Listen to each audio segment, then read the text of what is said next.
Albin Michel est une maison d'édition majeure en France avec à son actif un nombre impressionnant de titres édités dans le nouveau genre littéraire. Brigitte Fontaine dirige une équipe de 18 personnes chez Albin Michel impliquées dans tout le processus de fabrication, de la conception jusqu'aux achats. Chaque année, cette équipe assure la production de quelques 700 livres et pour Brigitte Fontaine, un verre-côte est un outil essentiel. Alors l'invercote, je l'utilise en priorité pour son imperméabilité, pour le rendu des couleurs, des illustrations, pour effectivement également toute sa transformation qu'on peut avoir sur cette carte.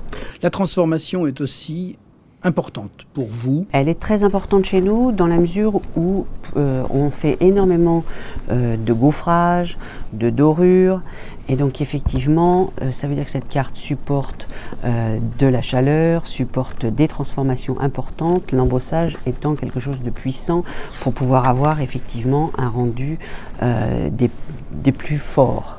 Et ce sont les seuls cas où l'invercote a un avantage, ou vous avez d'autres exemples? Non, il y a aussi d'autres exemples en fait avec du pelliculage, ou alors très clairement, effectivement, la résistance au pliage est importante pour moi, puisque je fais aussi bien évidemment des coffrets pour les ouvrages, mais aussi par rapport au dos. Ça c'est vrai que c'est un dos nickel, parce que l'invercote le permet, la carte est assez souple.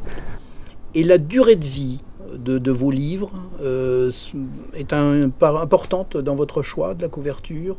Oui, je pense qu'effectivement l'invercote, de par sa blancheur, fait qu'on a cette, je dirais que cette qualité qui perdure dans le temps.